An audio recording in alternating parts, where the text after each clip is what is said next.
blinded by the lights. We came to shine here. Watch it look daytime in the night. We bring the vibes here. We full of life, you keep the change, keep the change. They hate and say we went and changed. I say the same. You know, when you grow up in a small town, your dreams and aspirations reflect your environment. You begin to think less of yourself because of the things around you. My story is pretty unique. I grew up thinking that my life was just meant for small things. Fortunately, I proved myself wrong.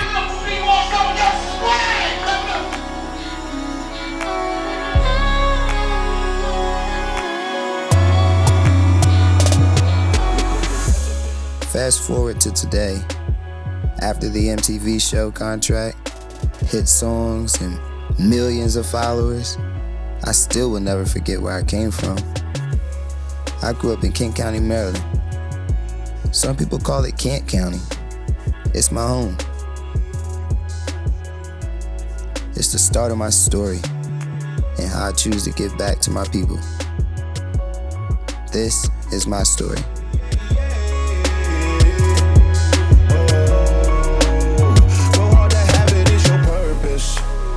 We had some faith that who gon' hurt this. I naughty night you lullaby. I'm doing me, it's do or die. You must be blinded by the lights.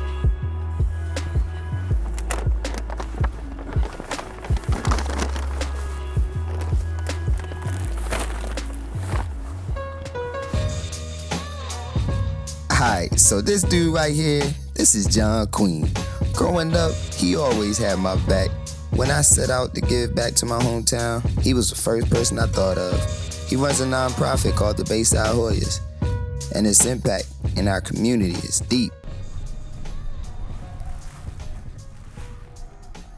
This one we gonna hop out right here.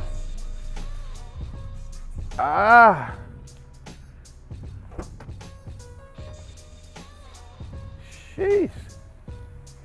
How many you want me to take? All of it,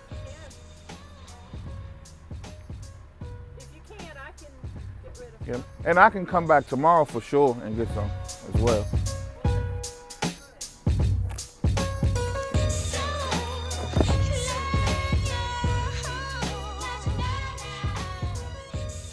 Bayside H.O.Y.A.S, and H.O.Y.A.S is an acronym, H.O.Y.A.S, for helping our youth achieve success. This is a youth program that myself and childhood friends, Paul too and Pierre too, we're all three co-founders, decided in about 2013 that we wanted to do more in the community. We wanted to give back. We wanted to fill a void that was with a lot of children in poverty, the lack of activities, the lack of positive role models, the lack of access to resources, whether it's college admission trips, whether it's cultural trips, just things that we thought coming from the inner city of Washington, D.C., even though it was a lot of programs and a lot of things we could do, it wasn't any out here. So that was the main focus of what we were trying to do when we started the Bayside H.O.Y.A.S. Kent County, I think, is 14% African American, but it's 30–40% poor, right? So you can't assume white, maybe you got more privilege than black, but you're still poor. And you're down the dirt road. I mean, you're living on a farm or something and you are down the dirt road and there's no place to go and nothing to do. We're on our way to Rock Hall now to help some families out, but Rock Hall is an area in Kent County, we call it the end of the earth because it's like they're their own town. They rarely come out of that section, and Rock Hall is just an entity of its own. It's a unique place, I'll just say that.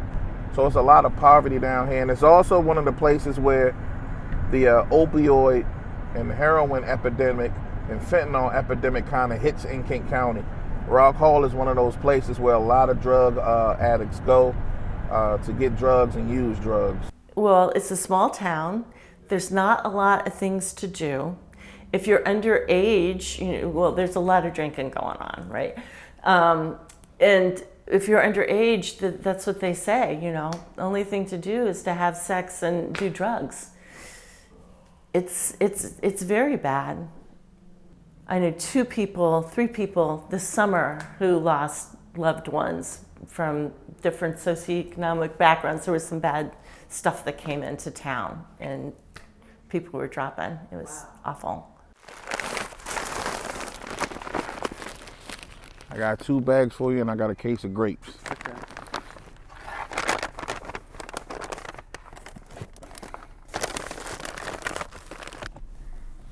And I just say who need it. And if they say yes, they get it. If they say no, I pull off to the next part.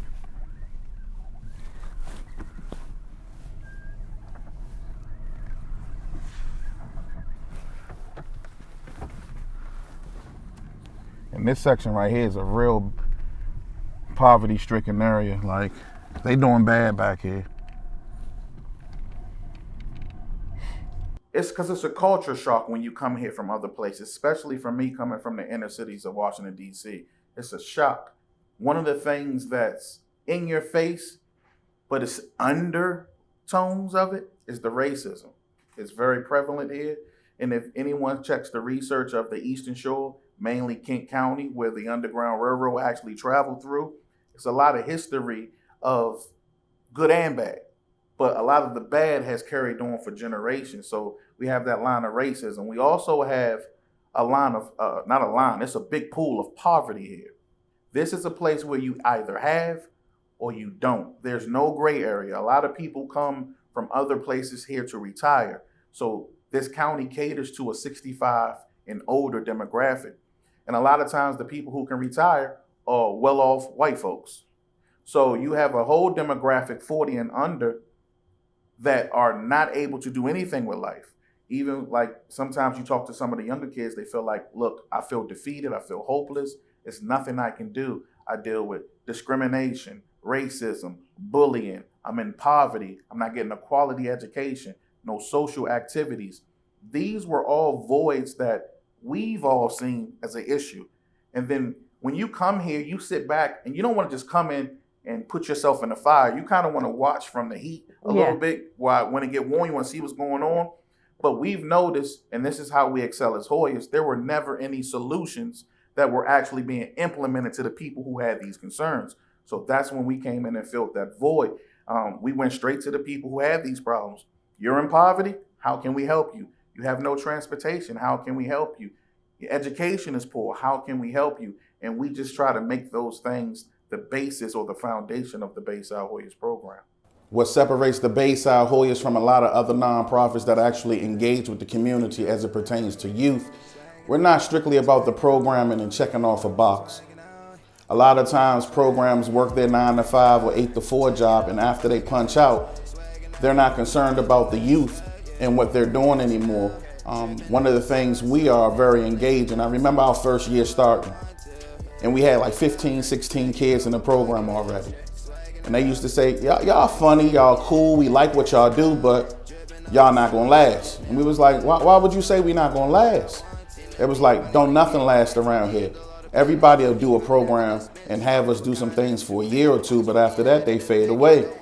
So we were like, and when I say we, myself and the 2 co-founders, Paul and Pierre, was like, that's not how we were raised. That's not the makeup of our DNA. If we say we with you, and you'll find out over time. So over time, it was a pleasure to us to watch us shift the attitude of the young men and women that joined our program to saying, hey, these men are of their word. These men genuinely care. The H.O.Y.A.S, for one, the H.O.Y.A.S is family. The family. Everything. Family's everything. So H.O.Y.A.S is family to me. Changed my life. When I first had my first son, John Queen picked me up. I used to fight all the time, used to get in a whole lot of trouble. I followed John Queen, no H.O.Y.A.S, and I stopped getting out of trouble. I got a job. He helped me get into college. He tutored me and everything. He does everything. If I call him now, he'll come. I think when we're talking about John and Paul and Pierre, they came in and what I love about them, besides their enthusiasm and everything else, is that they came in, they saw a group of kids and who thought, one of the rite of passage was to go end up in the detention center, you know, and they were like, oh no no no, what's cool is to come play basketball with me. It is to get you, it's not to go down that road, and they were able to pull that off and pull in these kids and then expand from the boys, and now they've got the girls coming on too, and they've gone into Queen Anne's County, and that's the positive thing that we all need. We all need.